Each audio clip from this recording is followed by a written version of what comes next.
మాధవరావు ఏం చేస్తుంటారు? రిటైర్డ్ ఎంప్లాయీని అంతే. ఇప్పుడున్న గవర్నమెంట్లో వైఫల్యాలు వైఫల్యాలంటే చెప్పడానికి చాలా ఉన్నాయి.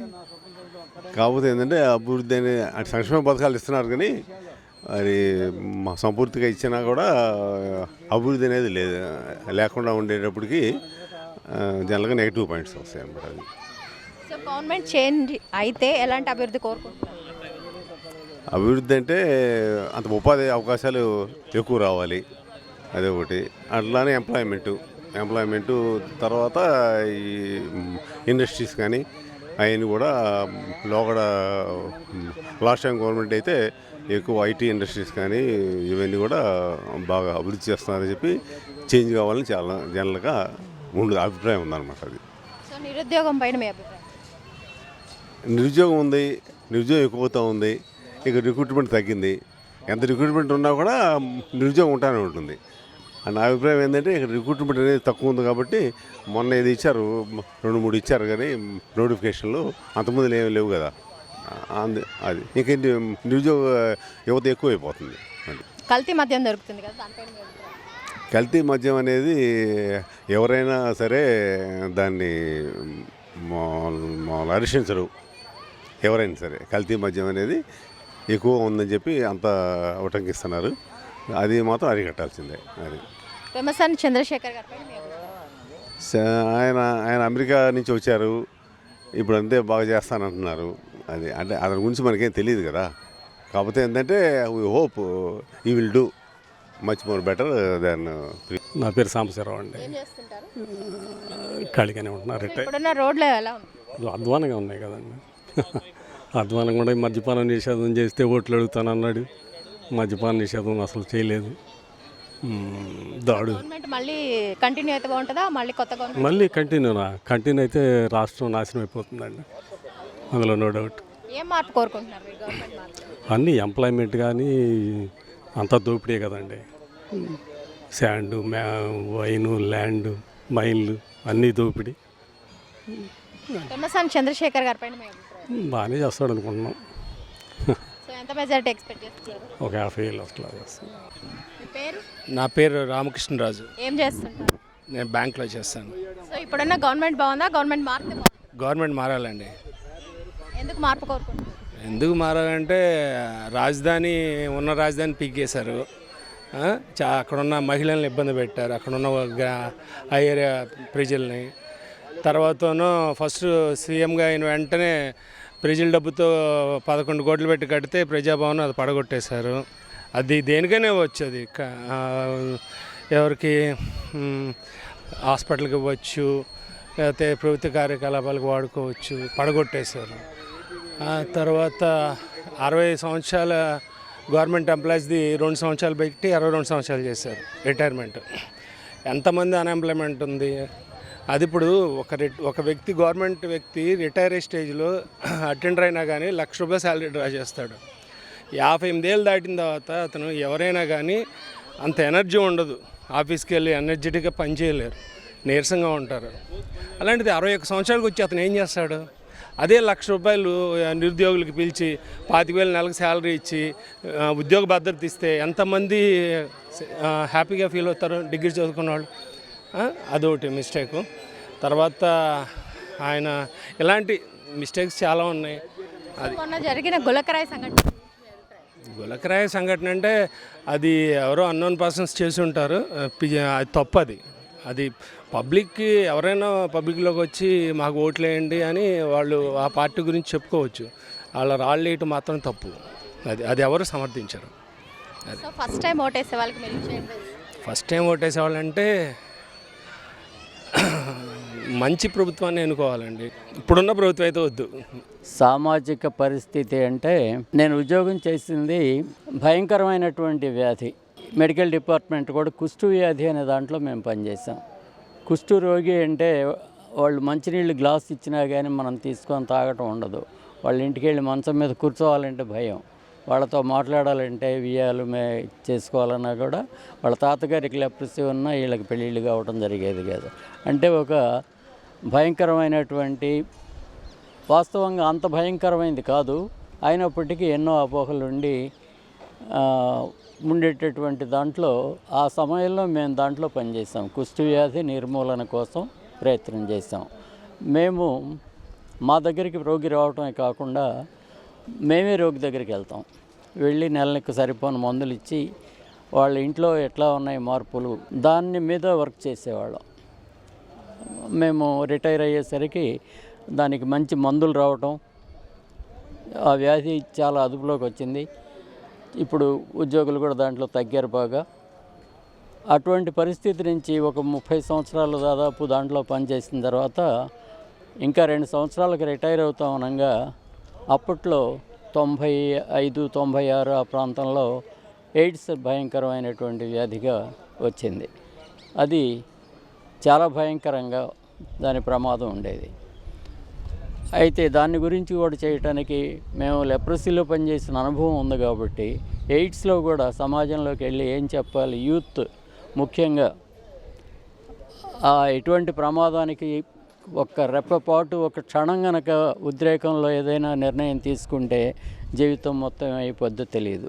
ఇది అంత భయంకరంగా ఎట్లా ఒకళ్ళ నుంచి ఒకళ్ళకి వస్తుంది అని వాళ్ళకి అర్థమయ్యే భాషలో చెప్పి గ్రూప్స్ని, ఒక రిస్క్ ఎక్కువగా ఉన్నటువంటి గ్రూప్స్ని ఎడ్యుకేట్ చేయటం ఇంకా మేము చేసాం. మేము చేసి ట్రైనింగ్స్ ఇవ్వటం ఇవన్నిట్లో కూడా పాల్గొన్నాం. దాంట్లో కూడా ఆ తర్వాత రిటైర్ అయిన తర్వాత క్షయవ్యాధి అనేది కూడా భయంకరమైన వ్యాధి. ఇది పెరిగిపోతూ ఉంది, తగ్గటంలా.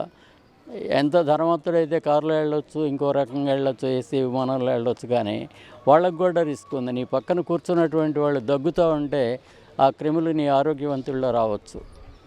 ఇంత భయంకరమైనటువంటిది ఈ టీబీ అంటే ఇది యాక్చువల్గా ఒక టైం బాంబు లాంటిది అనేట భయంతో WHO వాళ్ళు చేసే సహాయంతో జిల్లా మొత్తం మీద టీబీ సూపర్వైజర్గా పనిచేశాను. ఇక్కడ 4-5 నెలలు మందు తీసుకోవాలి రోగి, ఎక్కడ బ్రేక్ రాకూడదు. 100 మందిలో 90 మంది బాగా తీసుకుంటే మిగతా 10 మంది తీసుకోకపోతే ప్రమాదం మామూలుగానే ఉంది. అటువంటి వాళ్ళను మేము వెళ్ళి రోగులను కలుసుకొని మాట్లాడి వాళ్ళ కుటుంబంతో ఎందువల్ల తీసుకోవటం లేదు అని చర్చించి ఆ సమస్యలను పరిష్కరించడానికి, అంటే గ్రాస్ రూట్ లెవెల్లో అసలు మౌలికంగా ప్రాథమిక స్థాయిలో ఉన్నటువంటి సమస్యను పరిష్కరించడం కోసం మేము ఫ్యామిలీ కౌన్సిలింగ్ ఇంటికి వెళ్ళటం, ఒక కిశోర బాలికలు అంటే 13 నుంచి 19 వరకు ఉండేటటువంటి ఏజ్ గ్రూప్లో ఉన్నటువంటి పిల్లలకి ఈ ఎయిడ్స్ ఇవన్నీ వచ్చేటటువంటి రిస్క్ ఎక్కువ ఉంది. వాళ్ళ ప్రవర్తన కనుక సరిగ్గా లేకపోతే వాళ్ళకి ముఖ్యంగా మేము చేసేది ఏంటంటే ఉద్యోగంలో విధిగా కిశోర బాలికలు 13 ఏళ్ళు వచ్చినాయి అమ్మాయికి, అక్కడ వచ్చే వాళ్ళు వచ్చిన ఆలోచనలు మారిపోతూ ఉంటాయి. ఇప్పుడు దానికి తోడు కొత్తగా వచ్చినటువంటి టెక్నాలజీ, చాలా గొప్ప టెక్నాలజీ వచ్చింది. ఒక స్మార్ట్ ఫోన్ కనుక చేతిలో ఉంటే వాళ్ళు ఎవరితోనో మాట్లాడుతూ ఉంటారు, కొత్తగా పరిచయం చేసుకుంటారు. ఒక్క పొరపాటు కనుక చేస్తే వాళ్ళు జీవితం అంతా మారిపోతుంది. ఇంత వాళ్ళకి క్రిటికల్గా జీవితంలో అతి కీలకమైనటువంటి దశ కౌమార దశ. ఆ వయసులో ఉన్నటువంటి వాళ్ళకి మేము రిస్క్ గురించి చెప్తూ ఉంటాం, ఈ ప్రమాదం ఉంది అని ఎడ్యుకేట్ చేయటం.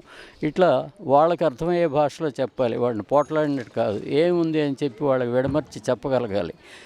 ఇట్లా ఈ రంగాల్లో మేము పనిచేస్తూ ఉండేవాళ్ళం. ఫ్యామిలీ కౌన్సిలింగ్ చేసేవాళ్ళం. చిన్న పిల్లవాడి దగ్గర నుంచి ముసలి వృద్ధుల వరకు అన్ని గ్రూప్స్లో చేసేవాళ్ళం. అయితే ఇప్పుడు ప్రమాదవశాత్తు ప్రమాదకరంగా ఉన్నటువంటి ఏరియా ఏంటంటే ఫుడ్ ఒకటి, ఆహారం ఎక్కడ పడితే అక్కడ తీసుకోవటం, దీనివల్ల ఉన్నటువంటి రిస్క్. వేగమైనటువంటి లైఫ్లో ఏదో ఒకటి తినిపోదాంలే కాస్త అని ఇటువంటి అలవాట్లు మారటం. తర్వాత ఆల్కహాల్ ఎప్పుడూ ఉంది. అయితే ఈ మధ్య ఆల్కహాల్ తాగటం సమాజంలో ఇంతకు మునుపు ఏంటంటే వాడు తాగుబోతాడురా అని వాడిని చిన్నచూపు చూసేవాళ్ళు. వీడిని నమ్మకూడదు, వీడేదో చెప్తూ ఉంటాడు లేరా, వాడు నిజంగా ఆ వేళ అయ్యేసరికి తాగటానికి ఏ అబద్ధమైన చెప్తాడు అని అంటూ ఉండేవాళ్ళు. ఎక్కడో అరుదుగా ఉండేవాళ్ళు. అవి కొన్ని కమ్యూనిటీస్లో చాలా తక్కువ ఉండేవాళ్ళు. వాళ్ళలో కూడా అలవాటుగా వ్యసనంగా తాగిపోయినటువంటి వాళ్ళు కూడా మాకు సన్నిహితంగా తెలిసిన వాళ్ళు ఉన్నారు. అయితే ఇప్పుడు రాను రాను అది ఒక సామాజికంగా ఒక సోషల్ అలవాటు. ఇంటికి వెళ్తే కూల్ డ్రింక్ తాగినట్టుగానే ఉంటుంది. ఫ్రెండ్స్ కలవటం, తీసుకోవటం, వెళ్ళటం, అలా ఒక వ్యసనంలాగా అయిపోయింది. దీని ప్రభావం ఏంటంటే తాత్కాలికంగా మన మీద ఉన్నటువంటి బ్యాడ్ ఫీలింగ్స్, ఐఎమ్ నాట్ బాగలేదు, నాకు వాళ్ళందరూ అదృష్టవంతులు, వాళ్ళందరూ ఉద్యోగాలు చేస్తున్నారు, నేనేం చేయటం లేదు, నా దురదృష్టం అని చెప్పి ఇప్పుడు తన గురించి తాను నెగిటివ్గా అనుకునేటటువంటి టైం ఎక్కువ వాళ్ళకి. మరి దాన్ని మర్చిపోవాలంటే ఒకసారి సాయంత్రం కనుక ఒక డోస్ తీసుకుంటే అది ఒక కొన్ని గంటల సేపు ఉల్లాసంగా దీన్ని మర్చిపోతాడు. అంటే అటువంటి పరిస్థితులు మర్చిపోయి రేపు మళ్ళీ రెండో దశకు వస్తారు. ఫస్ట్ స్టేజ్ క్యాజువల్గా అప్పుడప్పుడు తాగటం, సోషల్ డ్రింకింగ్ మాత్రం ఉంటుంది. తర్వాత దశలో ఉదయం లేవంగానే మందు తీసుకుంటే బాగుంటుంది అనే దశకి వచ్చేస్తారు. అది మూడో దశ వస్తుంది అన్నమాట.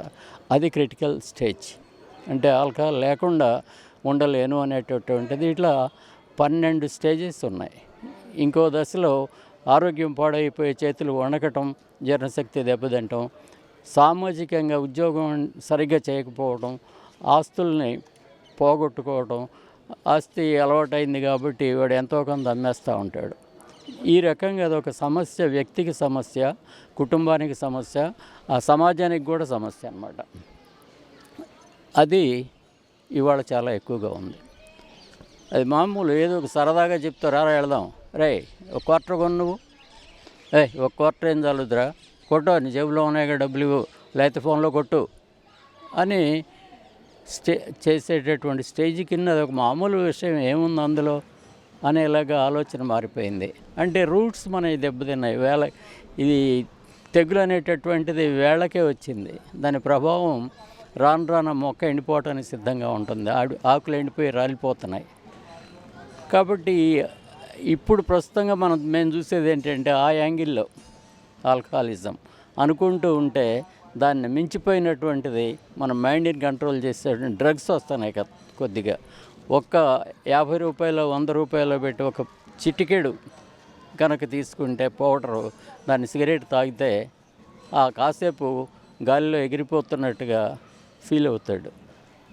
అప్పుడు అది అలవాటు అయిపోతుంది బాడీకి. మళ్ళీ కూడా ఒకసారి చూసిన తర్వాత అదే అలవాటు అయిపోద్ది. ఇవ్వకపోతే, దొరకపోతే ఇంట్లో ఏది ఉంటే అది వాచి అమ్ముకోవటం, ఇంకోటి అమ్ముకోవటం, ఉంగరం ఉండి అమ్మేయటం, తాకట్టు పెట్టడం, ఇవన్నీ కూడా చేస్తూ ఉంటాడు. ఎందుకంటే తను కంట్రోల్ చేసుకోవడం లేడు. తనకి తెలుసు తను చేస్తున్న తప్పు, ఇది రిస్క్తో ఉన్నాను నేను, నా పిల్లలు ఏమవుతారు, వాళ్ళకి చదువు చెప్పించడం ఏంటి, ఇవన్నీ ఉంటాయి తెలుసు, కానీ అదుపు చేసుకోలేడు. ఆ స్టేజ్లో ముఖ్యంగా సమాజంలో ఇవాళ ఉన్నటువంటి మార్పు అది చాలా ప్రమాదకరమైనటువంటి వ్యసనం. ప్రభుత్వాలే సీసాలు పెట్టి అమ్ముతున్నాయంటే అది మేమేమి చేయలేక నిరాశతో, నిట్టూర్పుతోటి, నిస్పృహతోటి ఉన్నాం అన్నమాట. అదే కనుక కొంచెం కంట్రోల్ చేస్తే బాగుండేది. పెమ్మసాని చంద్రశేఖర్ గారి పైన మీ అభిప్రాయం? అది చెప్తాను. రాజకీయంగా అభిప్రాయం ఎవరేంటి అనేది చెప్తాను. ఆయన కొత్తగా వచ్చారు కాబట్టి ఇంతకుముందు చరిత్ర బాగానే ఉంది. విద్యావేత్త, మెడికల్ ఫీల్డ్లో అక్కడ అమెరికా వెళ్ళటం, అక్కడ కూడా సర్వీస్ చేసినటువంటి, సేవలు చేసి తనలాగా బయట ప్రాంతం నుంచి వచ్చి దానికి సమాజానికి తను కూడా చేయాలి అనేటటువంటి ఉద్దేశంతో వచ్చినట్టు చెప్తున్నారు. తప్పకుండా ఆశిస్తున్నాం. అనుకూలంగా ఉన్న పరిస్థితి కూడా సమాజంలో అనుకూలంగానే ఉంది. మార్పు కోసం ఎదురు చూస్తున్నారు. ఇంకో విషయం చెప్తాను నేను. ఇటు ఉద్యోగాలు, ఎంత చిన్న ఉద్యోగమైనా, ఐటీఐ చదవటమైనా, పాలిటెక్నిక్ చదవటమైనా, ఒక పర్మనెంట్ జాబ్ రావటం, ఒక ఫీల్డ్లోకి వెళ్ళడానికి ప్రయత్నం చేసేవాళ్ళు. ఇప్పుడు కొత్తగా వచ్చినటువంటి గాలి మేడలు కట్టుకుంటూ ప్రపంచంలో అందరూ చెప్పేది ఏంటంటే 6-7 సంవత్సరాలు వచ్చేటంత వరకు కూడా మాతృభాషలోనే చెప్పాలి. ఏ మాతృభాష అయితే అది వాళ్ళ తల్లి భాష, ఇంట్లో మాట్లాడుకునే భాషలోనే పాఠ్యాలు బోధించాలి, పాఠ్యాంశాలు బోధించాలని చెప్తున్నారు. అది ప్రపంచం అంతటా చెప్తున్నారు. అట్లా కాకుండా మనం ఆ పసికందులు నారు మొక్కలు నారుమడిలో ఉన్నటువంటి మొక్కలు లాంటి వాటిని మనం ప్రయోగాలు చేసి రాబోయే సమాజాన్ని కలుషితం చేస్తున్నాం. ప్రపంచం అంతా తెలుసు, మాతృభాషలో 7వ సంవత్సరం వరకు చదవాలి, అక్కడి నుంచి ఇంగ్లీష్గా ప్రవేశపెట్టుకో, ఇంకా హిందీ పెట్టుకో, సంస్కృతం పెట్టుకో, ఏదైనా పెట్టుకోవచ్చు అనేది కాకుండా ఇవాళ 3వ తరగతి నుంచి 4వ తరగతి నుంచే ఇంగ్లీష్లో చెప్పటం, ఇవి చాలా ప్రమాదకరమైనటువంటి హెచ్చరికలు వచ్చేటటువంటి ఆస్పెక్ట్ అన్నమాట. ఇది కూడా మేము చూసి చేయగలిగింది ఏముంది, ఇంకా ఇవన్నీ మేము బాధపడేటటువంటివి అన్నమాట. అలాగే వైద్య సౌకర్యాలు ప్రజలకు అందటంలో ఇవాళ మా సమయంలో ఉన్నంతగా బాగా జరగటం లేదు. చూడటానికి ఒక నిమిషం కూడా పేషెంట్ని చూడటానికి డాక్టర్స్ అవకాశం లేదు. డాక్టర్స్ ఉన్న చోట మందులు లేవు, పరికరాలు లేవు, టెస్టులు లేవు. ఇది కూడా ఒక దయనీయమైనటువంటి రంగం అన్నమాట. కాబట్టి తర్వాత కన్జ్యూమరిజం అనేటటువంటిది, వినియోగదారులు నేను ఈ వస్తువు కొనుక్కుంటున్నానంటే దీని నుంచి నేను ఫలితాలు వస్తున్నాయా లేవా, ఇది ఎప్పుడో ఎక్స్పైర్ అవుతుంది అని ఒక సబ్బు కొన్నా, ఒక బిస్కెట్ కొన్నా దాని మీద అన్ని వివరాలు రాసి ఉంటాయి. హక్కు ఉంది నేను 5 రూపాయలు పెట్టి కొన్నాను కాబట్టి ఇది మంచిది కావాలి, నాణ్యమైనది కావాలి అని. ఇవాళ ఆ అవేర్నెస్ కూడా తగ్గిపోయింది. నేను ఎన్నుకున్న ప్రభుత్వం ఇలా ఉండాలి. ఇక్కడ సమాజంలో 1,00,000 మంది జనాభా ఉన్నటువంటి వాళ్ళలో ఇంతకు మునుపు 5గురు దొంగతనాలు చేసేవాళ్ళు, ఒకడు ఆత్మహత్య చేసుకునేవాడు అనుకోండి, అది ఏటా పెరుగుతుందా తగ్గుతుందా అని ఇండికేటర్స్ ఉంటాయి వాళ్ళకి లెక్క. ఒక పోలీస్ స్టేషన్కి వెళ్తే ఇందులో పెద్ద నేరాలైన జరిగినాయి, ఘోరమైన నేరాలైన జరిగినాయి, అది ఒక ఇండికేటర్ అన్నమాట. అవన్నీ కూడా ప్రభుత్వం ప్రస్తుతం ఇబ్బందికరంగానే ఉంది అని చెప్తూ ఉన్నాయి. మంచి రోజు వస్తాయని ఆశిద్దాం. ధన్యవాదాలమ్మా.